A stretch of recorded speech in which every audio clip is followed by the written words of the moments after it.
მხედველობა ასაკთან ერთად იცვლება, მაგრამ სწორად ზრუნვით ბევრი პრობლემის თავიდან აცილება არის შესაძლებელი. პირველ რიგში შევეხებით მუცლად ყოფნის პერიოდს, შემდეგ ჩვილობის, საშუალო და ასაკოვანი პაციენტების მხედველობას, ვინაიდან ყველა ასაკში ეს პრობლემა განსხვავებულია, განსხვავებულ მიდგომას საჭიროებს. თემაზე სასაუბროდ შემოგვიერთდა ოფთალმოლოგი ნინო დვალი. ნინო, მოგესალმებით. მადლობა ჩვენთან სტუმრობისთვის. მოკლედ, როგორ გავუფრთხილდეთ ჩვენს თვალის ჩინს? დიდი მადლობა მოწვევისთვის. პირველ რიგში ჩემთვის ძალიან დიდი პატივია, რომ გესაუბროთ თქვენ და თქვენს ტელემაყურებელს. დავიწყებ იმით, რომ მხედველობა ასაკთან ერთად იცვლება. ეს შეიძლება იყოს ფიზიოლოგიური ნორმის ფარგლებში, თუმცა, რა თქმა უნდა, ბევრი დაავადება არსებობს, რომელიც მიდის ძალიან ჩუმად და მნიშვნელოვანია, რომ ჩვენ ვიყოთ ყურადღებით, მივიღოთ საპრევენციო ზომები, რომ ადრეულ ეტაპზე აღმოვაჩინოთ ესა თუ ის პათოლოგია და დავიცვათ მხედველობა. ეს მნიშვნელოვანია ყველა ასაკში. დიახ, და ჩვენ ვისაუბროთ მუცლად ყოფნის პერიოდიდან.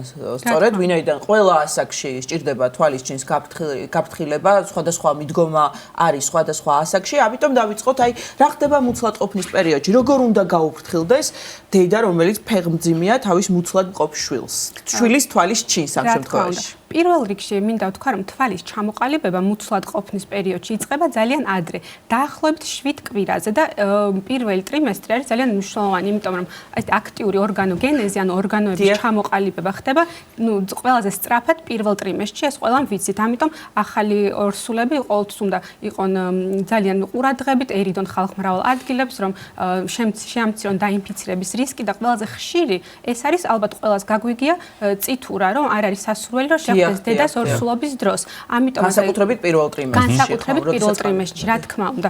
იმიტომ რომ ეს გინეკოლოგებმაც ძალიან კარგად იციან, იმიტომ რომ მაგალითად დედამ და ქალბატონმა შეიძლება მარტივად გადაიტანოს ეს ინფექცია, თუმცა ყველაზე ხშირად ბავშვი შეიძლება გამოიწვიოს თანდაყოლილი კატარაქტა. ამიტომ სულ ეკითხებიან ხოლმე ორსულობის დაგეგმვის დროს, როგორია მაგალითად ვაქცინაციის სტატუსი, გაქვს თუ არა ბავშვობაში გადატანილი ეს აბსოლუტურად ალბათ ყველა გინეკოლოგის კაბინეტში ისმის ასეთი შეკითხვები. ასევე მნიშვნელოვანია, ტორჩ ინფექციები ალბათ გაგვიგია ყველას, ვინცაც სამედიცინო სფეროსთან ქონია ასე თუ ისე შეხება, ან ყოფილა ოდესმე ორსულადან დაუგეგმავს ორსულობა, იმიტომ რომ არსებობს რამდენიმე ინფექცია, რომელიც გადადის ვერტიკალური გზით, ანუ დედიდან ნაყოფზე და ეს არის ძალიან მნიშვნელოვანი არის, რომ ამ ინფექციების თავიდან არიდება მოხდეს, რაც შესაძლებელია. კიდევ ერთი მაგალითიც მინდა მოგიყვანოთ, ეს არის ჰერპეს ვირუსული ინფექცია, რომელიც გარდა იმისა, რომ შეიძლება პლაცენტით გადავიდეს, მშობიარობის დროსაც შეიძლება მოხდეს დაინფიცირება და იწვევს ძალიან ბევრ გართულებას თვალის სხვადასხვა მონაკვეთში. ამიტომ მნიშვნელოვანია, თან ამ ინფექციაზე ვაქცინა არ არსებობს, უпростоოდ არსებობს, მაგრამ არ არის ბევრგან ხელმისაწვდომი. პრევენცია რა არის ამ შემთხვევაში? პრევენცია ეს არის თუ დედა არის დაინფიცირებული ჰერპეს ვირუსით და ადრეც ქონია გამოვლინებები, აუცილებლად უნდა იყოს ინფექციონისტი ჩართული, აუცილებლად თერაპევტის მეთვალყურეობის ქვეშ უნდა იყოს და იღებდეს შესაბამის თერაპიას, იმიტომ რომ არსებობს ანტივირუსული წამლები, რომლებიც ორსულობის დროს არის უსაფრთხო და მათი მიღება ბევრად უფრო მნიშვნელოვანია, ვიდრე მაგალითად თავის შეკავება, იმიტომ რომ შეიძლება ბავშვისთვის დასრულდეს სავალალოდ თუ დაინფიცირდა. აი ნინო, სხვადასხვა ასაკზე ვსაუბრობთ და ეს რდის და განვითარების მიხედვით რომ მივყვეთ და განვიხილოთ, აი ჩვილობის ასაკში რა არის გასათვალისწინებელი, უკვე დაბადების შემდეგ ადამიანი რა პერიოდს გადის ჩვილობის ასაკში თვალის პრობლემებთან დაკავშირებით, რა უნდა გაითვალისწინოს მშობლებმა, რომ არ დაზიანდეს მხედველობა. პირველ რიგში მოდით შევეხოთ დღენაკლ ახალშობილებს, ეს ძალიან მნიშვნელოვანია, იმიტომ რომ როდესაც ბავშვი იბადება დღენაკლი და მე-20 საუკუნეშიც კი, როდესაც მედიცინა ასეთი განვითარებული არ იყო, როგორც ეხლა არის, ძალიან რთული იყო ამ ბავშვების გადარჩენა და სიკვდილიანობა იყო საკმაოდ მაღალი. ეხლა უკვე ეს ტექნოლოგიები დაიხვეწა, გვაქვს სპეციალური კუვეზები, ნეონატალური განყოფილება და სტაფი არის ძირითადად ძალიან კარგად მომზადებული და ყველას გაგვიგია ალბათ, რომ 900 გრამიანი 1 კილოგრამიანი ბავშვები მშვენივრად ვითარდებიან და იზრდებიან, თუმცა მნიშვნელოვანია რომ ვიცოდეთ, კუვეზში ყოფნის დროს ბავშვისთვის სასიცოცხლოდ მნიშვნელოვანია ჟანგბადის მიწოდება, მაგრამ ჟანგბადი წარმოქმნის თავისუფალ რადიკალებს, რომელიც აზიანებს მხედველობას და შეიძლება დააბრმავოს ბავშვი. ამიტომ ეს უკვე პედიატრებმაც იციან, მეანებმაც იციან, როცა ელოდებიან მაგალითად ნაადრევ მშობიარობას ან გაჩნდა ბავშვი ნაადრევად, აუცილებელია ოფთალმოლოგის ჩართულობა და ასევე ამ ჟანგბადის მიწოდების დარეგულირება, რომ თან სასიცოცხლო მაჩვენებლები იყოს შენარჩუნებული და ბავშვი ვითარდებოდეს და ასევე თვალი არ იყოს საფრთხის ქვეშ და ძალიან მნიშვნელოვანია ბადურის შემოწმება, რომ არ ჩამოყალიბდეს დღენაკლთა რეტინოპათია და თუ თქვათ იქ დაიწყო რაღაცა პროცესები, ამის მკურნალობა და შეჩერებაც შესაძლებელია და მთავარია მოხდეს დროული ჩარევა. დიახ, თუ კი კვალიფიციური მედიკოსების და ეს იმედი ვიქონიათ, რომ ასე ხდება ხოლმე, ხელშია ახალშობილი ამ კუთხით ალბათ პრობლემა არ ემუქრება, თქვათ. ძალიან ბევრმა ეს არ იცოდა, როდესაც ეს ნეონატოლოგია ძალიან იხვეწებოდა და ეს დღენაკლი ბავშვების გადარჩენა უფრო და უფრო ხშირად ხდებოდა და აწვდიდნენ ძალიან ბევრ ჟანგბადს, კი ბავშვები გადარჩებოდნენ ხოლმე, მაგრამ იყო სიბრმავის შემთხვევები და ეს თქვათ მერე მოვიდა ეს ცოდნა, თუმცა ძალიან კარგია, რომ ეხლა უკვე პრაქტიკულად ყველა მიცის ამის შესახებ. გადავიდეთ უკვე იმ ასაკზე, როდესაც ბავშვები ეკრანთან ურთიერთობას იწყებენ და აი მითი თუ რეალობა მოდით, რომ ტელეფონი, გაჯეტები აფუჭებს, ეკრანი აფუჭებს, თქვათ მხედველობას და აქვეითებს. აი რა ახსნა ამასთან დაკავშირებით?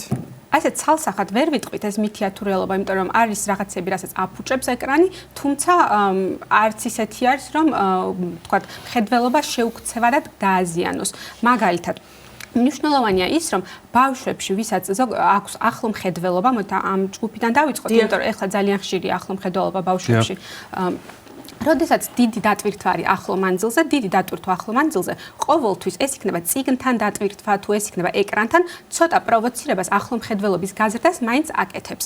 მაგრამ ეკრანთან მუშაობის დროს დრო მარტივად გადის. შეიძლება რაღაცას ვუყურებდეთ ეკრანზე და ვერ ჩამამჩნევთ საათები როგორ გავა და ეს ბავშვებსაც ეხება. შესაბამისად, როცა ეკრანთან ვარ დიდხანს, ნაკლებს ვახამხამებთ, თვალი უფრო შრება, თვალის გადაძაბვა გადაღლა ხდება და ასევე მაგალითად, როცა თქვა ტელეფონში უყურებს ბავშვი რაღაცას, ხო? ისეთ პატარა ეკრანს. ერთი რომ პატარა ეკრანია და წვრილი შრიფტია დეტალების გარჩევისთვის უნდა დავიძაბოთ და მეორე მისი ჯდომის მანერა. ანუ ძალიან ხშირად არის ის გამართული, რა თქმა უნდა, შეიძლება იყოს წამოწოლილი, შეიძლება იყოს მოხრილი და ესეც ძალიან მნიშვნელოვანია. ამაზე არ ვამახვილებთ ყოველმე ყურადღებას, მაგრამ უნდა ვიცოდეთ, რომ მეცადინეობის დროსაც ისევე როგორც ბავშვებს ეხება, ასევე ზრდასრულებს, რომ უნდა ვიჯდეთ გამართულები, ეკრანი უნდა იყოს, ეკრანი ან ჩვენი სამუშაო უნდა იყოს ჩვენი თვალის ზუსტად გასწვრივ და არ უნდა ვიყურებოდეთ მზევიდან ქვევით, მაგალითად, არ უნდა ვიყოთ მოხრილი და ძალიან მნიშვნელოვანი იყოს კარგი განათება. ასე უნდა ვიყურებოდეთ? ეკრანს როცა ვუყურებთ, ეკრანი უნდა იყოს ზუსტად აი თქვენი თვალების წინ. ზუსტად აუცილებლად წინ უნდა იყოს, რომ მაგრამ ახლა წიგნს თუ კითხულობთ, წიგნს ესე არ დავიჭერთ. არა, ესე არ დავიჭერთ, თუმცა აი ასეთ ქვევით შორს არ უნდა იყოს წიგნი. საკითხავი მანძილი არის დაახლოებით 40 სანტიმეტრი. კომფორტულად უნდა გვეკავოს წიგნი, მაგრამ ასევე მნიშვნელოვანია, რომ წამოწოლილმა არ წავიკითხოთ მაგალითად. სახლის პირობებში როგორ შევამოწმოთ ჩვენი შვილების მხედველობა? ბავშვობაში, როდესაც ძალიან პატარა არის ბავშვი, თქვათ არ გვინდა რომ დავსტრესოთ იმით რომ ექიმთან წავიყვანოთ ან მშობელს თქვა არა აქ იმის იმედი რომ კითხვებს პასუხს გაცემს იქ და მხედველობას შეამოწმებინებს შეგვიძლია ოთახის ბოლოდან დავიჭიროთ რამე სათამაშო და ვუთხრათ რომ აი ერთი თვალი ავუფაროთ შემდეგ მეორე თვალი ავუფაროთ და ვნახოთ წინააღმდეგობას ხომ არ იწყებს ბავშვი, იმიტომ რომ მაგალითად თუ თქვა ერთი თვალი უფრო კარგად ხედავს და მეორე უარესად, კარგად მხედველ თვალს რო ავიფარებთ, აი ცდილობს ხოლმე რომ ეს საფარი მოიშოროს. ასევე ვკითხოთ რომ აი რომელი თვალი ჩანს უფრო კარგად. თუმცა აქვე დავამატებ. თავის ტკივილიც ახასიათებს, ხო? თავის ტკივილიც ახასიათებს და დავამატებ რომ ბავშვის მიყვანა ოფთალმოლოგთან ზოგადად შეიძლება ნებისმიერ ასაკში. თუ რამეში ეჭვი გვეპარება, რაღაც არ მოგწონს, ვთვლით რომ თვალი არის გადახრილი ან გაუწილს და ყოველთვის ჯობია თქვათ ზედმეტად მივიყვანოთ ექიმთან, რომ რამე არ გამოგვეპაროს, ვიდრე არ მივიყვანოთ, იმიტომ რომ თვეების ბავშვის გამოკვლევაც შესაძლებელია, 1 წლის ბავშვის გამოკვლევაც შესაძლებელია და 2 წლისაც, ანუ სანამ არ საუბრობს ობიექტური მონაცემების ფარგლებში. დიახ. აი, რაც შეეხება სტატისტიკას, არის რაღაც ასე ვთქვათ, გამორჩეულად დიდი სტატისტიკა იმის შესახებ, რომ მოზარდებში არის განსაკუთრებული პრობლემა მხედველობასთან დაკავშირებით. რა იწვევს მოზარდებში აი ამ დიდ პრობლემას?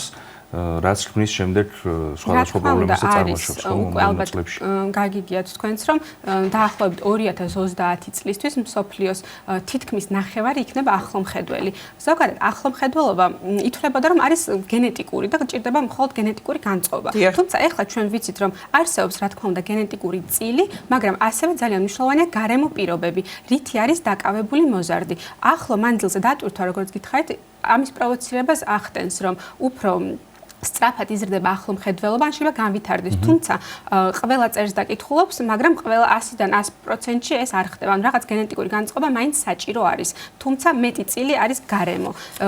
ის რომ უმეტესობად ატარებს დახურულ სივრცეში დღის უდიდეს მონაკვეთს, ესეც პრობლემაა, იმიტომ რომ დამტკიცებულია სარწმუნოდ კვლევებით, რომ დღის განმავლობაში დაახლოებით 2 საათი მაინც აუცილებელია, რომ ბავშვი იყოს მზის სინათლეზე, ანუ გარეთ. გარეთ უკვე ნაკლებად ვართ ყველანი დასრულებიც და ბავშვებიც, უკვე ეზოში თამაშის მაგივრად, უკვე თქვა კომპიუტერის და სათამაშო მოწყობილობების საშუალებით ემეგობრებიან და ეკონტაქტებიან მეგობრები ერთმანეთს და ნუ ამასაც გვინდა რომ ყურადღება გავამახვილოთ, იმიტომ რომ განათლების გარეშე მაგალითად ბავშვს რა თქმა უნდა ვერ დავტოვებთ, თუმცა აი გართობის მიზნით ჯობია იყოს გარეთ, ვიდრე თქვა შეგნით თუნდაც კომპიუტერს თამაშობდეს ან ტელეფონზე. ძალიან ბევრ მოზარდს სჭირდება, ეხლა ჩვენ ესე თვალსაჩინოა სათვალე. და ესეთი მითიც არსებობს, რომ თითქოს სათვალე თვალს აზარმაცებს. აი საიდან წამოვიდა ეს მითი და რამდენად შესაძლებელია, რომ თვალი გააზარმაცოს სათვალე? სწორად დანიშნული სათვალე თვალს არ გააზარმაცებს. ბავშვთა ასაკში და განსაკუთრებით, როდესაც ნეიროპლასტიურობა არის აქტიური და რას ნიშნავს? როდესაც თვალს და უფრო კონკრეტულად თვალის ფსკერს ანუ ბადურას, რომელიც არის ტვინის ნაწილი, სულ არის ნერვული ქსოვილი, აქვს დასწავლის უნარი, ამ დროს უნდა მიეწოდებოდეს სწორი და მკაფიო მხედველობითი ინფორმაცია. ამიტომ სადღაც 12-13 წლამდე კრიტიკულად მნიშვნელოვანია, რომ ბავშვს ეკეთოს სწორი სათვალე. და საიდან წამოვიდა მითი, რომ სათვალე თვალს აზარმაცებს? ალბათ იქიდან, რომ როდესაც ტვინი მიჩვეულია კარგ მხედველობას სათვალი და კომფორტს ძალიან მარტივად ეჩვევა ჩვენი ნერვული სისტემა, სათვალეს რო ვიხსნით, უკვე აღარ მოგწონს უსათვალოდ მხედველობა და ვხდებით სათვალეზე დამოკიდებული.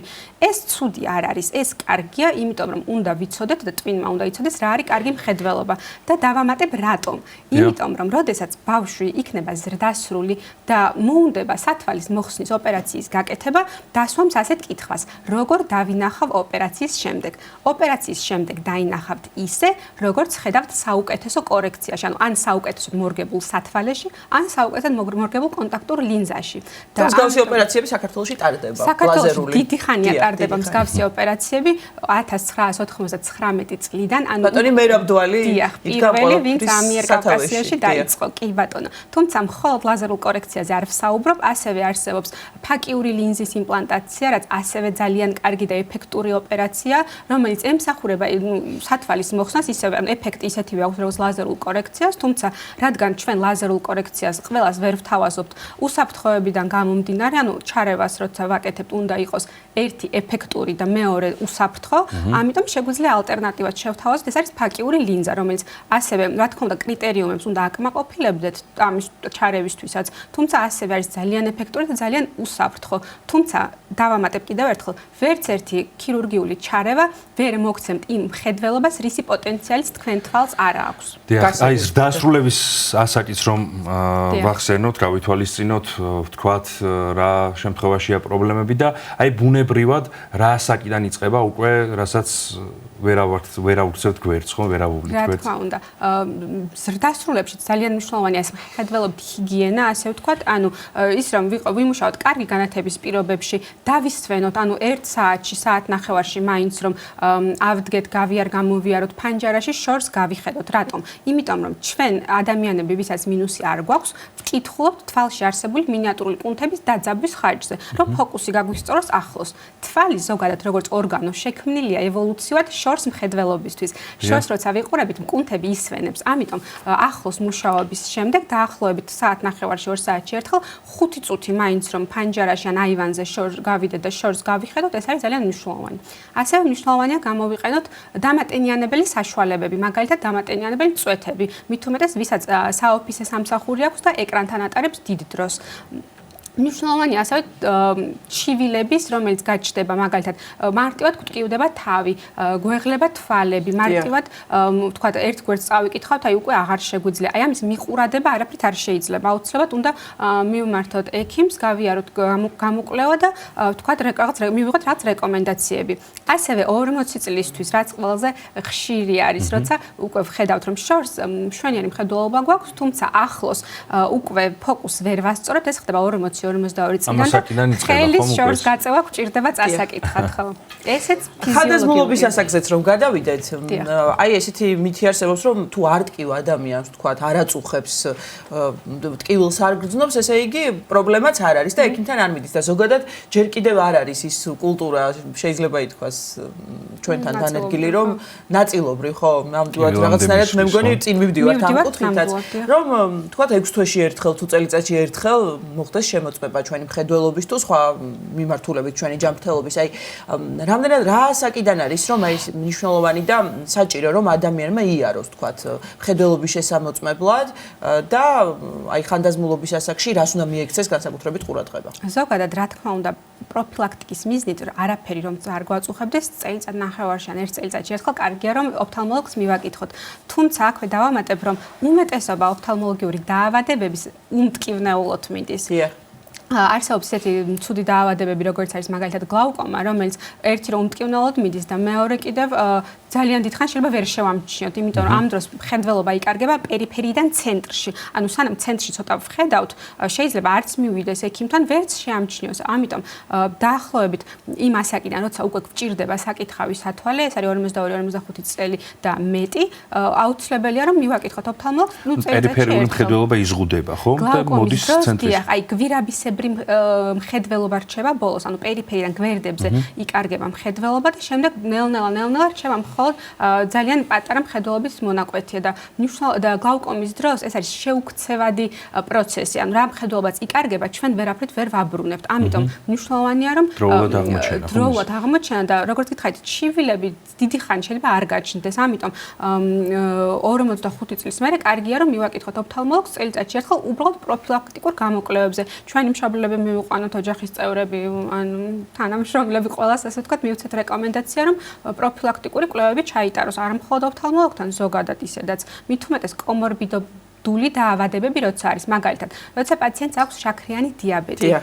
ძალიან მნიშვნელოვანია რომ როგორც ენდოკრინოლოგთან უნდა გქონდეს ძალიან მჭიდრო კავშირი, ასევე ოფთალმოლოგთან, იმიტომ რომ შეიძლება მხედველობა იყოს 100%, თუმცა უკვე იყოს დაწყებული დიაბეტური ცვლილებები და როცა დიაბეტური ცვლილებები იწყება ბადურაზე, არასდროს აღარ მიდის ეს ცვლილებები უკან, მიდის მხოლოდ წინ და ამიტომ აუცილებელია რომ ჩვენი მიზანი არის შევინარჩუნოთ აი დიაბეტისგან რაც დაზიანდა ის მხედველობა რომ შევინარჩუნოთ.